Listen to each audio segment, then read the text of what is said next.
Hey Dmitro, how are you doing? Hi Adam, awesome. Thanks a lot. How are you? Yeah, even better than you. Lots of interesting Java projects, and Java 21 and even later everywhere. So I really enjoyed the time. And you? Yeah, there has been a lot of stuff going on in LLM space and in Java as well. Yeah, lots of new features, lots of new stuff to add. So I'm happy to discuss it today. What happens to you? I think you are working for Red Hat right now. Is it true? Yeah, true. Since the beginning of this year. So you had big dreams last time, startups and yachts and large houses in Hollywood, and now you are working for Red Hat, right? Yeah, true.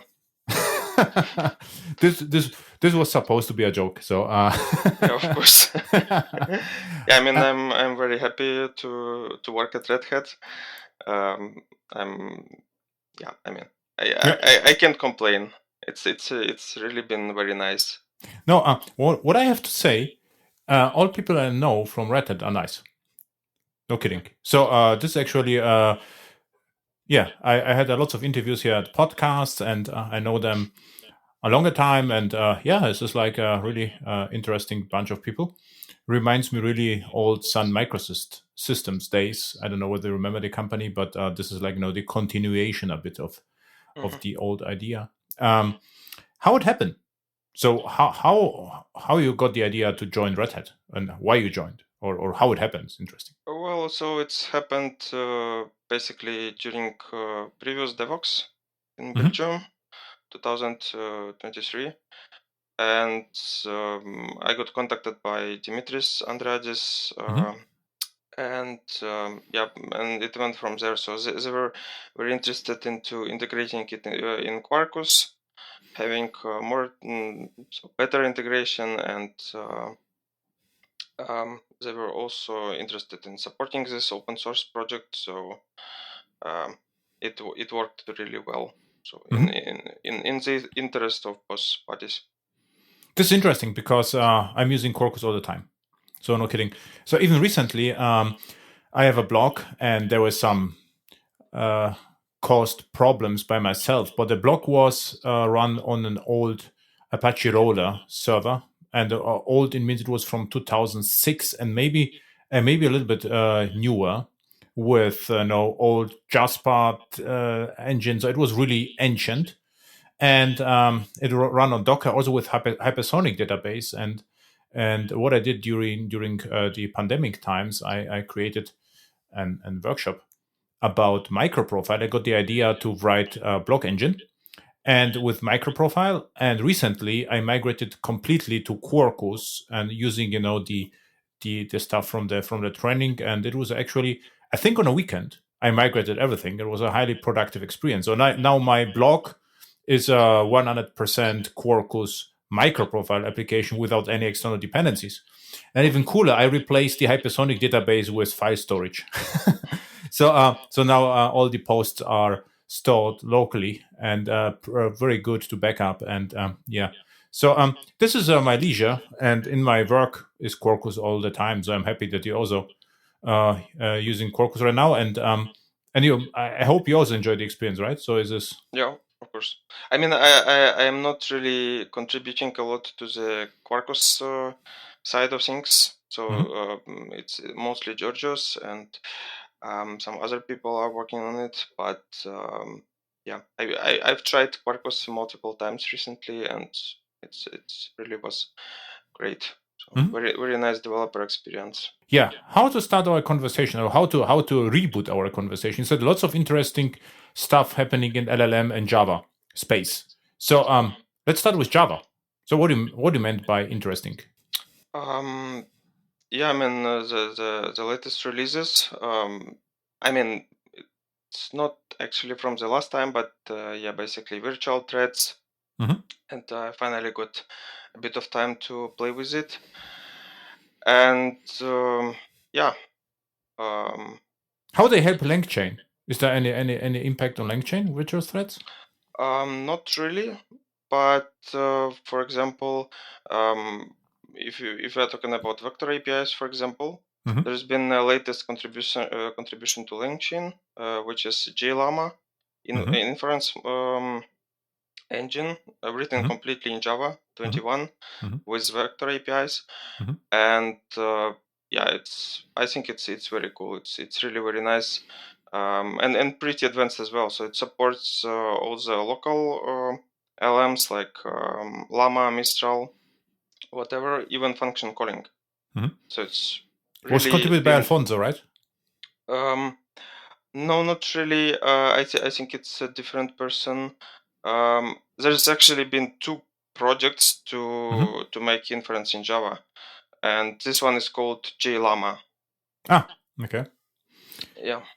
So it was by Jake from. Yeah, exactly. Okay, cool. So that is interesting because Jake is from Cassandra space, and the Alfonso is from GraalVM, and both are working similar stuff. So this is really because interesting because this opens the doors to pure Java inference, and from my perspective, this is very important and for enterprise projects. I mean, very important. For instance, I'm in a project where we have lots of pipelines and stages, and if you have a pure Java environment, it is really easy to manage the dependencies, the pipelines, and so forth. But if you start, with Python and whatever, which is not our realm, it gets very quickly very complicated and also very slow, because in upfront you have to create the entire environment, and you're actually losing time and so productivity, right? Yeah, and I hope that Llama 2j will also be integrated soon. So it's always great to have more and more options available. So the most important stuff is the vector API, right? Because the vector API in Java allows the direct integration of external models and fast calculation on CPU, right? Yeah, exactly. Maybe perhaps this can be also integrated into the latest. This vector API into this in-process embeddings, which we already have, but we don't really utilize vector API there. It's already pretty fast, but still a way to go. So looking forward to that. And actually, there's been a lot of releases since we talked last time, like 6 or 7 versions.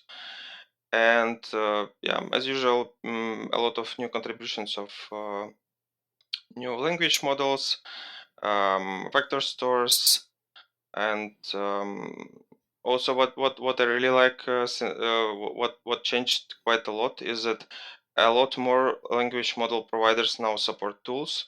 So it's like 12 or 13 out of 20, I would say. So it's like they all seem to converge on similar functionality.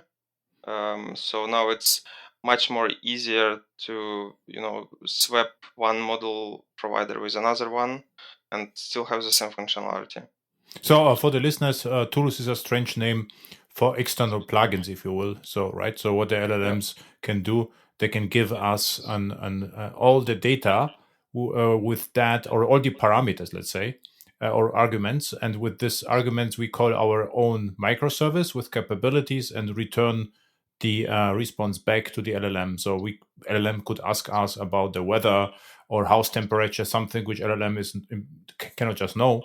And this is where this is like the interface to the real world almost, right? Between LLM and Yeah, exactly. It gives you option to execute whatever. So language model can trigger whatever action. And the nice thing is that it does it in a very structured way. So it returns a JSON, which you can reliably parse. And recently also one of the latest features which I really like is structured outputs from OpenAI. It's been already implemented in Google Gemini, but now it's also supported by OpenAI, which is kind of a 100% guarantee of the schema adherence.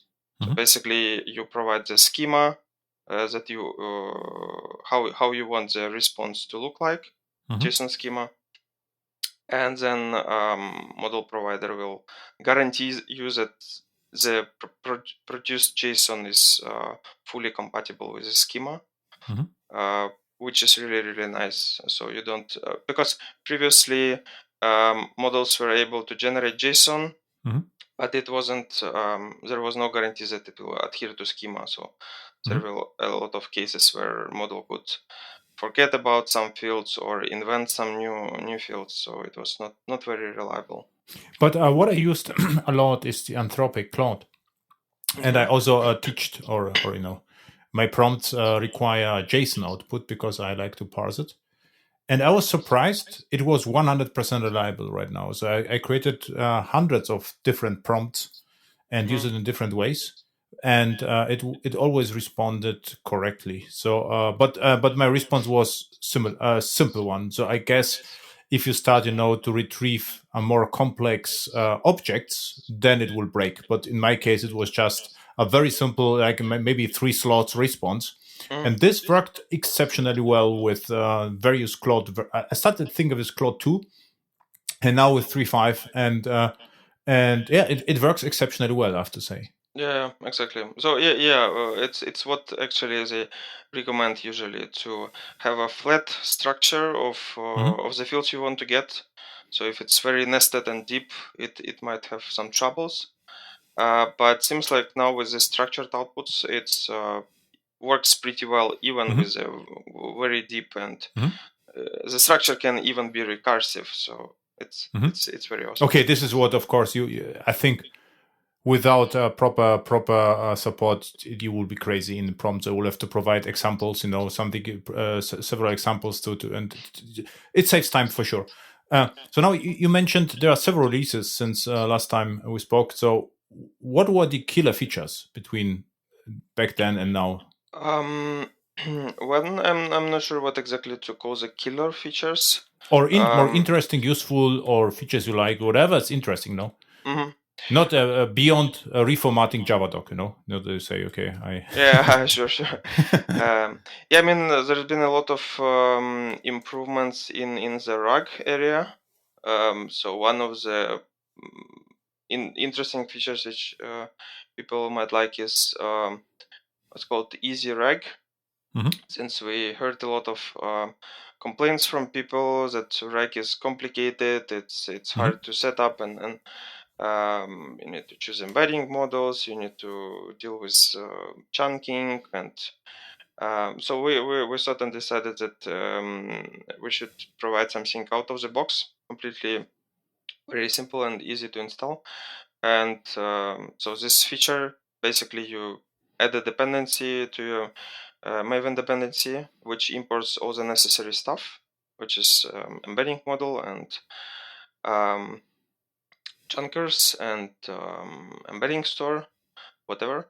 And you just provide the path to your documents where they are stored locally, for example, on your PC, to the folder where they are, and that's it. So and everything is happening automatically. All the documents are imported, chunked, embedded, stored, and it's ready to use. And everything is happening also locally. So yeah, this is one of the things that improves the experience. Then of course we had a lot of new vector store integrations. And wait a second. What it is more like a pre-configured profile. Yeah. Right. So so conventional configuration. So you say I would like to have RAG, and you find out what is the best combination. So you know all the parameters. What's inside EasyRAG? So which products or which implementations are you using inside? So it has some defaults, like common sense defaults, which you still can customize, but you don't have to know about that and care about that. So we use in process one of the in process embedding models, which is quite nice. I mean, size performance ratio, and yeah, just chunk in 300 tokens. I think it's generally advisable to start from this range of chunk size. And what is the embedding model you're using? What's the name of the model? I think it's BG small. I don't actually remember, but at the time when we released, I just took the best one from Hugging Face leaderboard, which was still like pretty reasonable size. And yeah, and so you don't have to worry about anything. You just plug it in, and you have a reg for your application. And okay, so then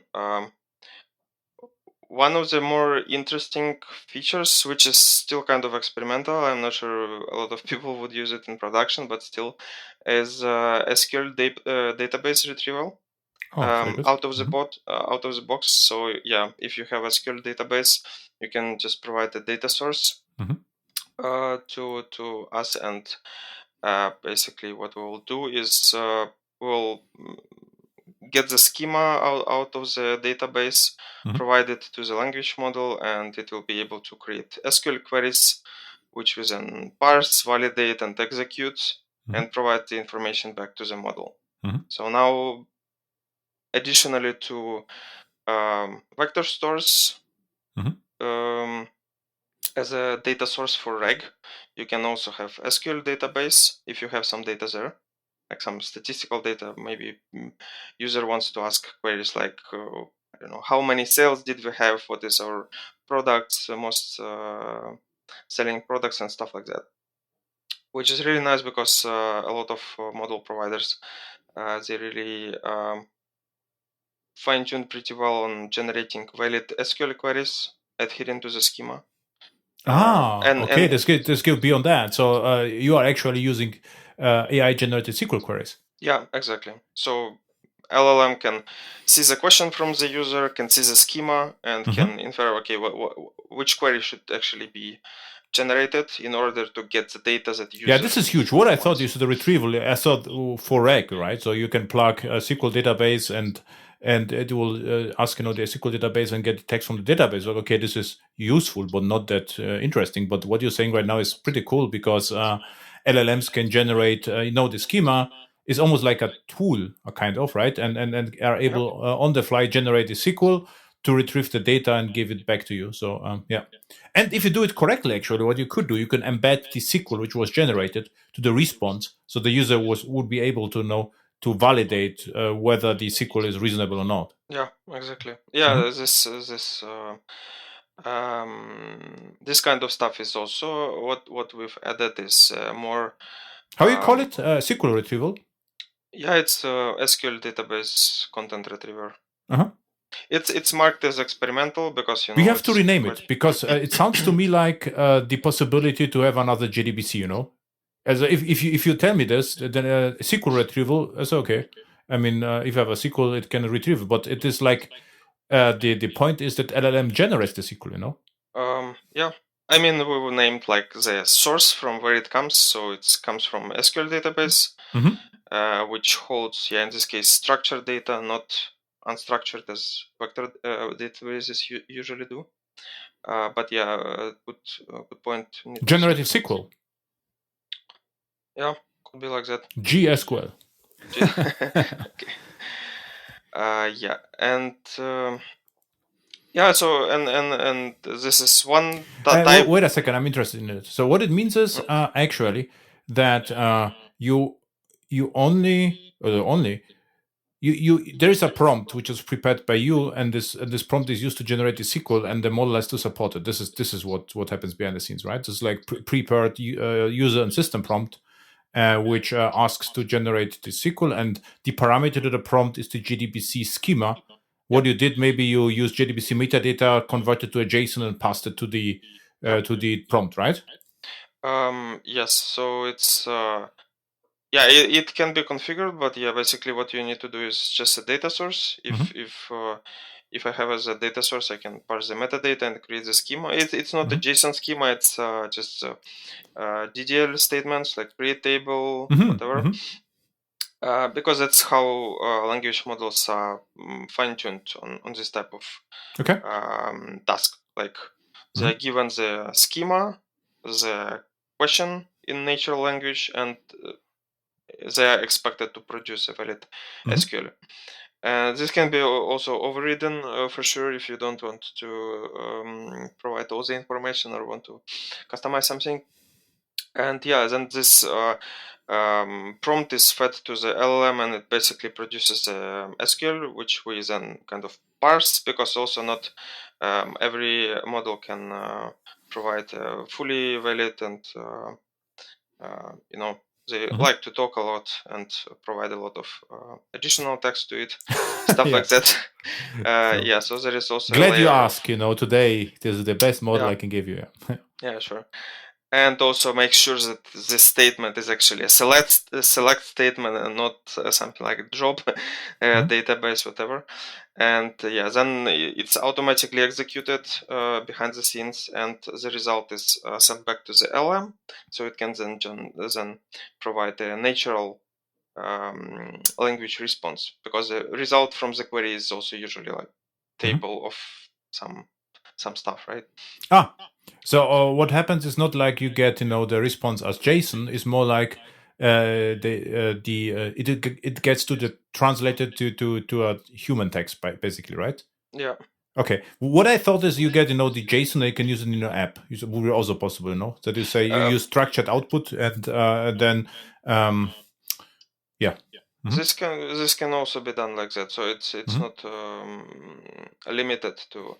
I mean, it can be used either as a retriever in RAG pipeline, so it's getting executed every time. Let's say when the query comes, and if this is a type of the application, like question and answering application, which should have access to this stuff, you can plug it in as a RAG source, or it can be also used as a tool, which LM can call on demand, and so there is a lot of flexibility there. So this is one type of the data source which you can plug into the RAG. Additional to, so we have vector databases, SQL databases. Now the new addition is web search engines. So yeah, as we know, language models, they don't have access to up-to-date information.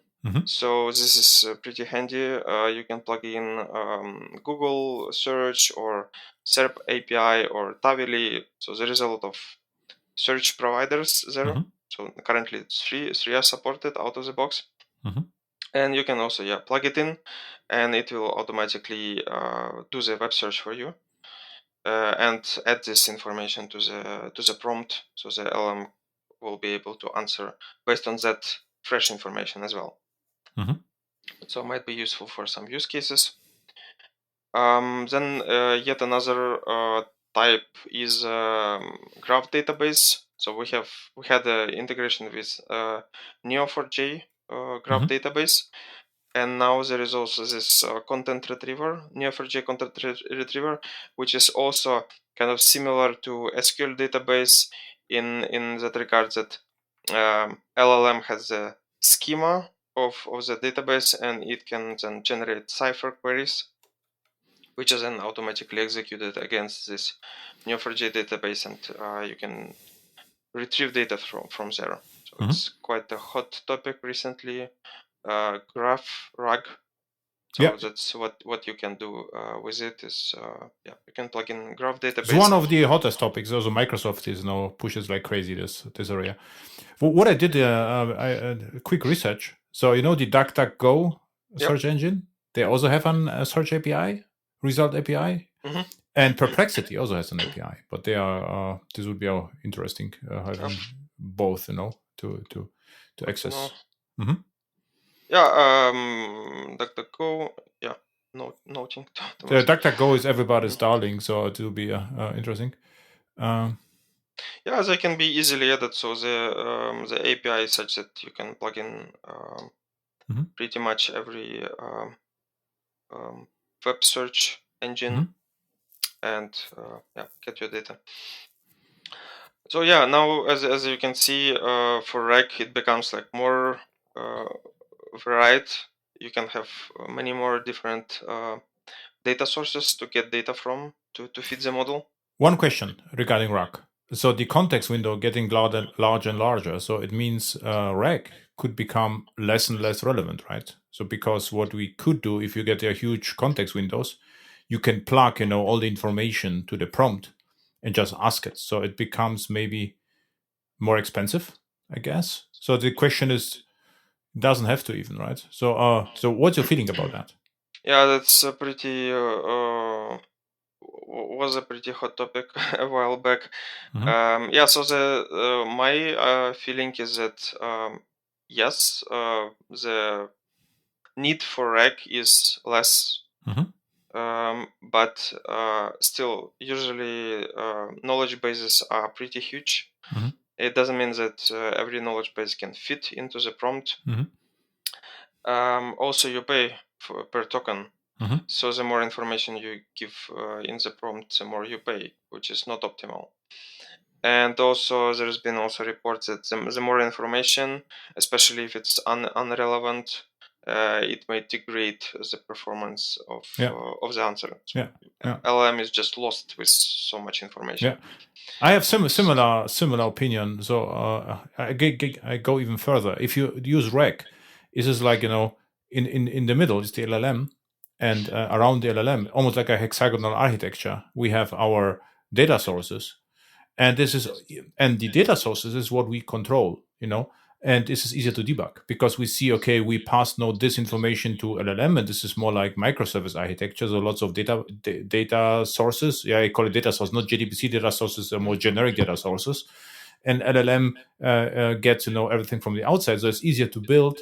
You can even you have multiple teams. Every team, like always microservice architecture is in charge of a single data source, and then at the end the LLM comes. So I think it's also about structure. So RAG is a nice way to make the entire AI application to create it in more structured and simpler way, right? Yeah, a very good point about debuggability. Because if you feed the LLM with all your knowledge, then how do you know which exactly knowledge was used to answer this query? So it's becoming very hard to debug it. And yeah, so I'm sure RAG will stay, but now with bigger context windows and cheaper tokens, what becomes possible is providing reasonable amount of information to the LLM, right? Now you might want to include a little bit more, not just the chunk, which was the best match, but maybe the whole document which contains this chunk to provide more context to the LLM. Like not everything, still very relevant information, but surrounded by relevant context, which was always a struggle, and people had to invent a lot of different retrieval strategies, like parent document retrieval, or like window retrieval, where you additionally to the chunk you also get like a previous chunk and the next chunk, stuff like that.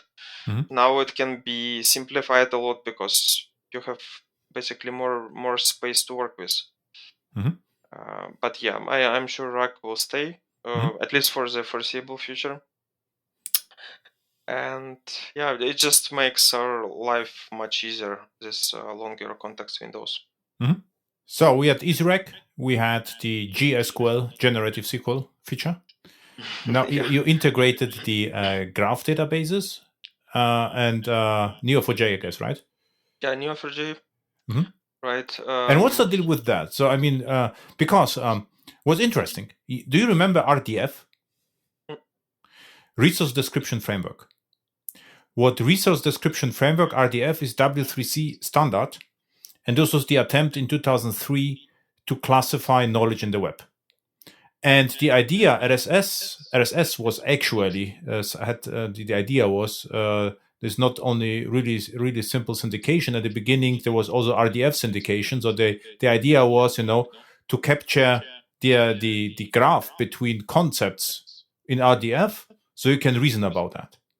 So this was like the first attempt, maybe a little bit to AI, but a very strict way. And if you think about this is the graph, right? This is the knowledge graph. This RDF, was like the knowledge graph. And I think back then there was even Sparkle language, which is used in one of the databases now as well.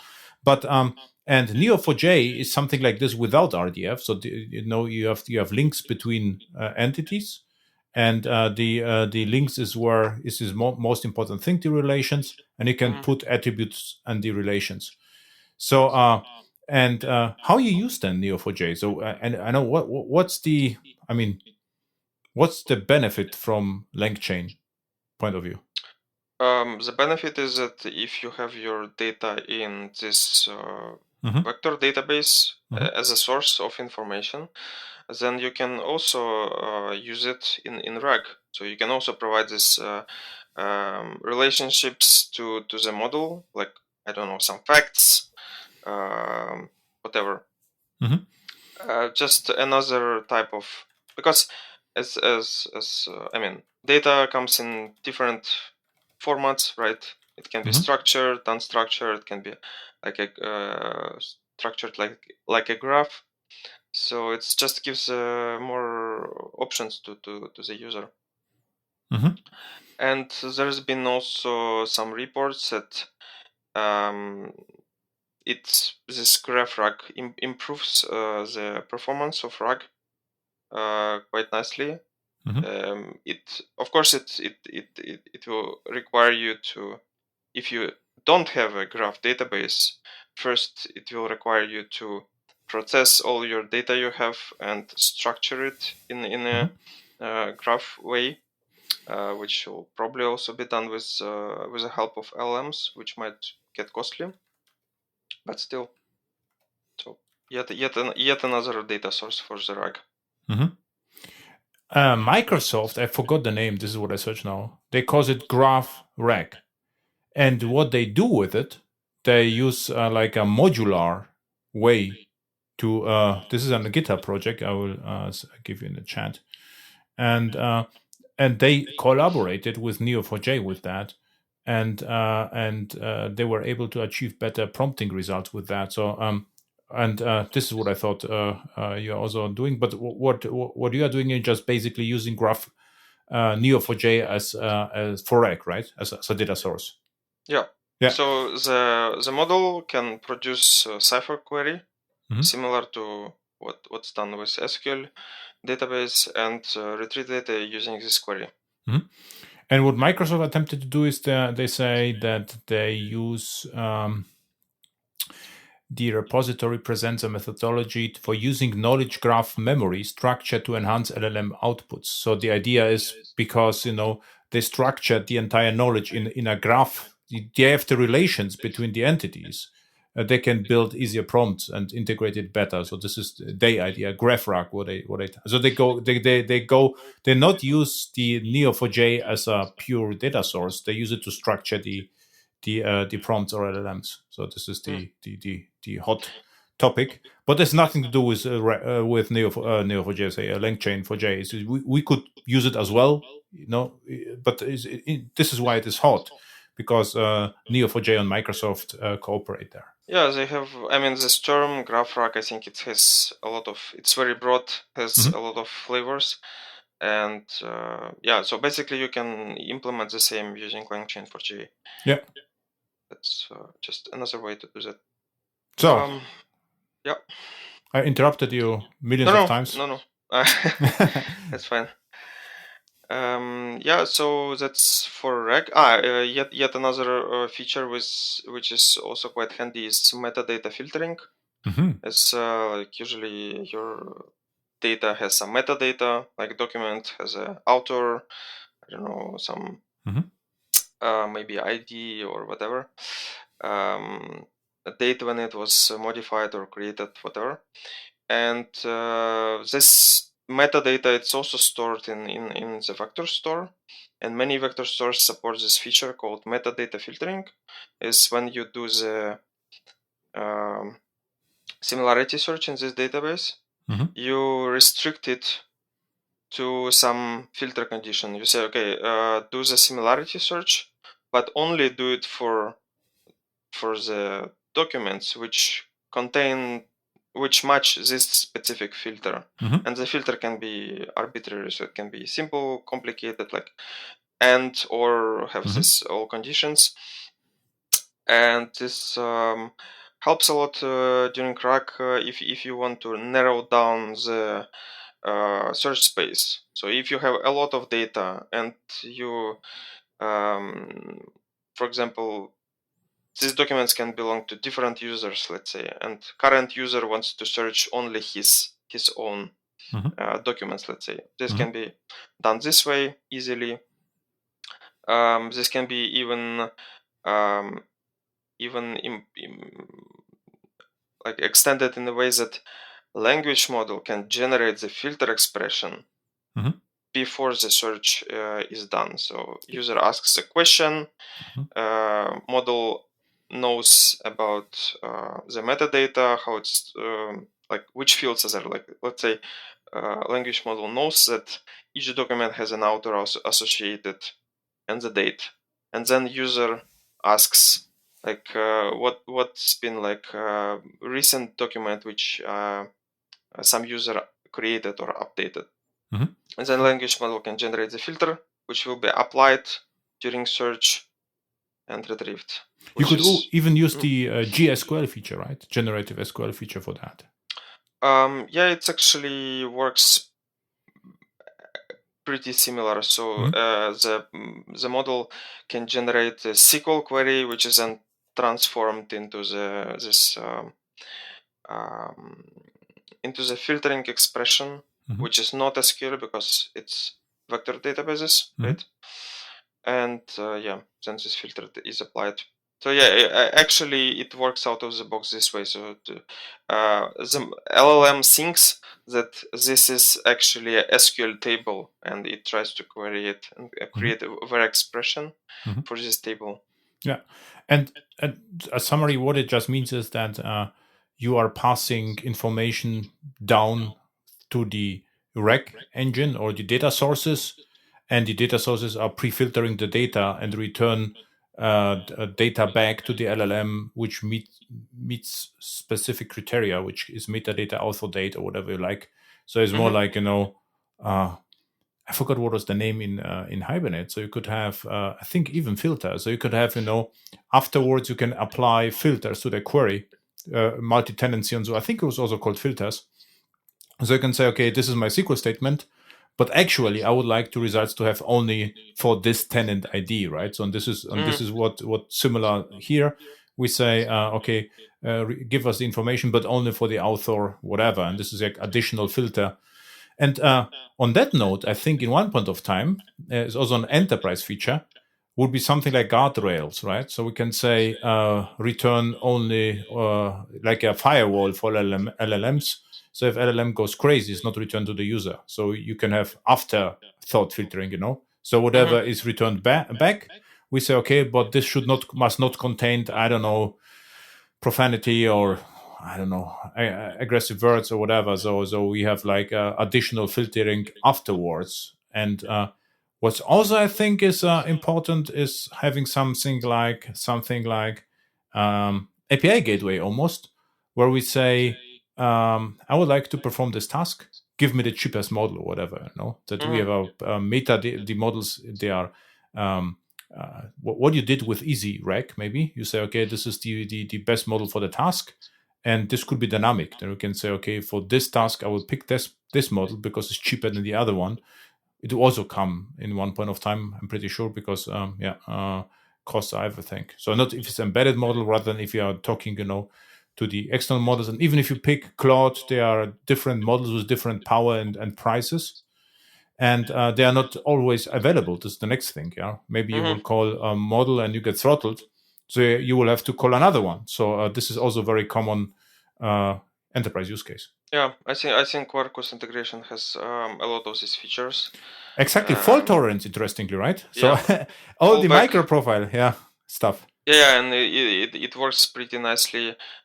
So stuff that fault tolerant functionalities, which was already known by people and used a Mhm. lot, and it applies here as well. So if the model cannot answer, you can fall back to another one, or you can fall back to some static response, whatever. And also I've heard that there was some work on guardrails, what you've mentioned in Quarkus langchain4j extension on inputs and outputs as well. I mean, for inputs, a lot of language model providers, they already automatically do this kind of filtering, so it's less relevant. But still, like if you are using local models like Olama, it's pretty handy.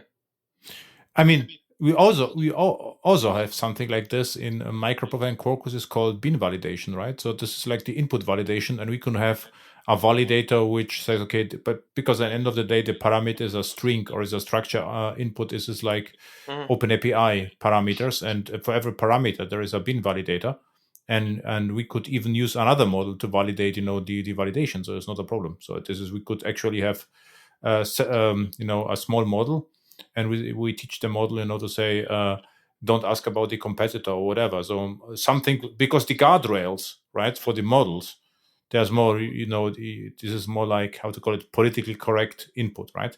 On an enterprise, also is politically correct is maybe not wished by the company that you are asking for specific things, right? So, and this could be also implemented as a bin validation, which is already built into Quarkus. Yeah, I can imagine.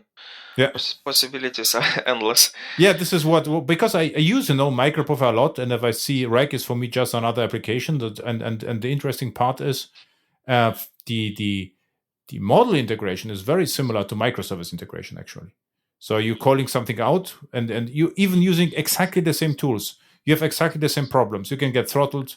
It might not be available. So you have validation errors. You have to retry, and it can be slow. So and this is the fault tolerance we did for years. So we were speaking about AI or LLM. I get all the ideas from the past we did with microservices and Quarkus. This is completely LLM unrelated, but it's very, very similar actually. And even the tools stuff is very similar. I mean, the only difference is usually in the past you got the open API from a microservice from a different department in a company, and now you create it for yourself and pass it to the model. So it is very similar to like if I'm a microservice provider and I give someone my open API and someone calls me with the API. So this is what happens with LLM. So I would say this is very, very similar with complete strange names. Like no one will call it tools. No, tools is the strangest term ever. So it's like, what is tools? And this is very simple. But why they call it tools? I mean, this is right. This is a very strange term for this. What happens behind the scenes? Plugin would be good. Extension would be perfect, actually. Inversion of control even better. But tools, why it is a tool? Maybe tool for LLM to gain the information. Yeah, information tool maybe something like this, right? Yeah, actually, I think it was called plugins before. Okay. And also functions. So there are a lot of names there. Yeah, the naming can be much better for sure. Okay, one more area which we've been working on recently is observability. So to be able to understand better what is happening under the hood, who is calling who, what is provided. So now many language models have listeners, which you can subscribe to events like request to the model, response from the model, stuff like that, errors. And yeah, you can then export it to whatever observability solution you use. Hey, this is even better. So this observability is one thing, but if you do this, what you created then is change data capture. What CDC is in a database is usually if you work with a database and there is an Debezium, for instance, from Kafka, where we could install on various databases. If you did this, every insert, update, or whatever to a database created an event, and you can subscribe to the event and do something with it. With this, it is the same. So you could actually have to all the models, you could emit an event.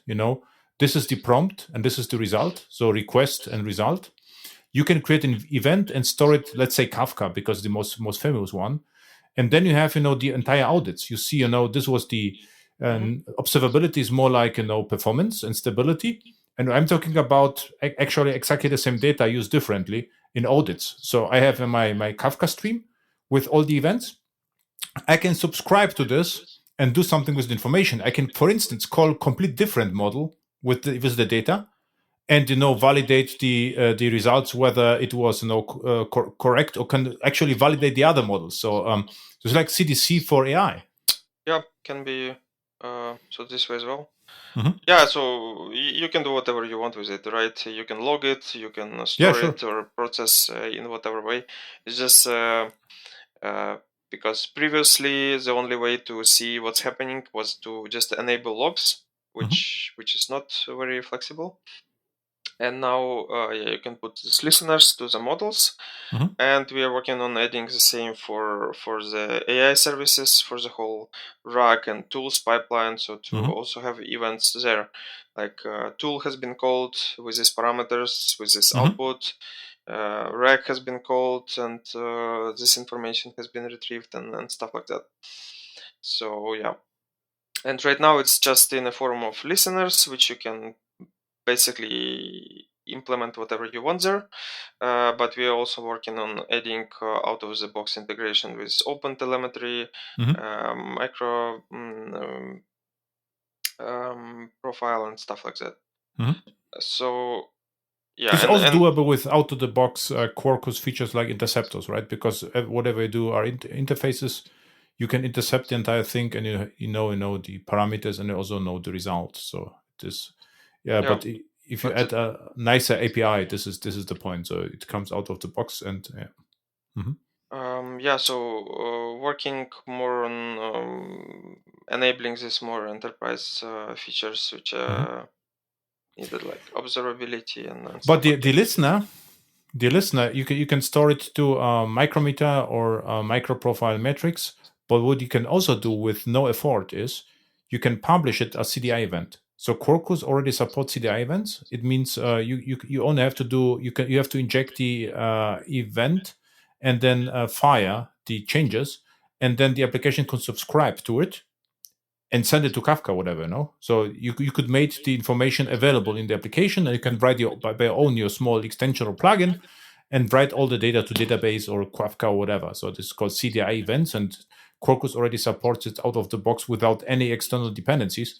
It is a part of the Arc plugin in Quarkus. So you can just, fire the events at any time. Yeah, I think in Quarkus world there are for sure a lot of options, and I'm sure it's crazy how well it fits. This is the thing, If you look at langchain and Quarkus, this is I hate to say it, but synergy is all over the place. So this is the perfect case for Quarkus AI integration. Yeah. And yeah, I mean, there's been a lot of other features, more smaller features, but nothing groundbreaking. I mean, a lot of work has been done, to make it more configurable, more flexible, more reliable. Lots of bug fixes, documentation, examples. So yeah, because now we are getting to the point where we want this library to become more mature and more reliable. So there's been a lot of effort in that direction. Configurability, also interesting thing. So now, for example, you can dynamically change. So in the context of AI services, right, where you have this nice interface where you annotate it with system message, user message, whatever tools, everything is done declaratively and happens under the hood of this AI service. Now it's much more flexible, so you can, for example, dynamically select which system message is sent to the model, so which instructions it will get, which tools will be available to the model in this particular call. and it and this enables more interesting use cases like state machines, where you have different states. For example, a chatbot, it can have different states of conversation. Like first state is greeting, you don't know anything about the user you're talking with. Then the next state is user is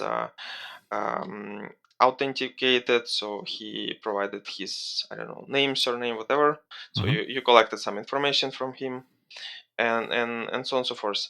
And then you can restrict the model what it can do at any given point of time. So if you're at the state of greeting, let's say you don't provide tools to LLM at all, like it cannot do any action, trigger any action that it cannot yet. And then once the user gave his name, and we check that this user actually exists in the system, then you can transition to the next step, and you can provide different instructions to the model how it should behave, and different tools. Like now you have access to this and that. And that you can, I don't know, cancel his reservations. You can do some other actions. So now, even cooler. So you could have for greetings a very small model with small window, but very cheap one and fast one. And if you have all the information in place, you can pass all the conversational memory to the larger model, which is slower. But this is also natural to the user. So to gather all the information, you can work with a smaller, very responsive model. And if you have all the information in place, you can pass all the information to the larger model, which is more capable and more expensive. Yeah, pretty sure this. Sounds like a good idea. And usually we also advise to not put everything into one big, it's like a God object anti-pattern. So if you have a lot of stuff, a lot of instructions, a lot of tools in one place, it's most probably not the best idea to do that, because then the model is lost, overloaded with information. And debuggability, what you said also. So if you decompose it into smaller pieces, more manageable, it's easier to test, it's easier to, and it's also cheaper, as you mentioned. So the smaller models, they can handle simple tasks, and it can be even local model, which is basically free. So stuff like what that. happened to me actually, so I worked with Claude, and Claude has large context window. But what happened to me, if the prompt was too complex, I got throttled. And I didn't know why. So I was forced to split the large prompt to multiple prompts, and then I performed them in parallel and merged the results on my side, and this worked. And the cool story is, if something was throttled, there's only the step 3 got throttled, so I can actually repeat the step 3 and merge part on my side. So if you have a large model, right now you're always in trouble. The problem still, all the cloud providers, they don't have the capacity to run consistently your models in one region. So usually, you will have to do something about that and be more creative. It's actually what I said. It's like an unstable microservice. It's exactly the same approach. And what is also on the horizon, if you get a capable AI application, costs will be also a driving factor. And if you call it a lot of times, and what you said with the chat, and there are users which would like just have the nice conversation with the chat bot, you will pay a lot, for no reason. So this will be interesting to, like information gatherers models.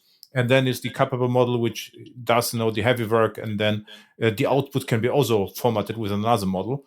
And this is easily doable by the configurability you said. And which reminds me of qualifiers in CDI. You have qualifiers and inject different parts depending on the context, also part of the microprofile. And by the way, I think you mentioned state machines. I think in one point of time, you will work with Cogito guys from Quarkus or Red Hat, because they also have like a state machine, like expert system stuff, which would be really interesting to combine with your work. It's called Cogito, and it is like there's like a planning system for traveling, traveling salesman problem. It is also part of AI, but this is open source and part of Quarkus Red Hat. It also have extensions, and you could combine both systems, and then this is really powerful. Yeah, Yeah, there is a lot of ideas and not as much time. Lots of to ideas and implement. a singleton Dimitro. Yeah. What makes you the most exciting? So what you are excited? So about Java, LLM. So what do you would like to do? So you have infinite time, money, and the largest team ever. What do you like to build? I would definitely like to spend more time on building more products Mhm. with this stuff. Um, and I mean, right now, what excites me the most is this making very nice and smooth APIs, which integrate very nicely into the Java Mhm. ecosystem. Stuff like tools, Mhm. structured outputs. Mhm. It's really very elegant. I would say that as a user, you don't really have to worry about all this stuff like creating schemas, parsing, Mhm. instructing the model. Just define you work with regular Java types, and it's all type safe Mhm. and validated. So this is really, I mean, this is nothing magical on the langchain4j side. It's mostly done by LLMs, but all the glue code which we create to make it much easier the experience of for users. Mhm. I think it's really nice. Cool. What excites me a bit is the direct integration between Java LLMs. We had a chat about Onyx and Vector API, to Hmm. see Java calling directly the model without any HTTP calls or whatever. So this is what happens in this space. And what I'm curious about is um, how far or whether the industry will move towards CPU inference. So this is what interests me, because GPUs are expensive, power hungry, and I think we had a brief chat about that last time. I don't think it's necessary to have a God model for user greeting.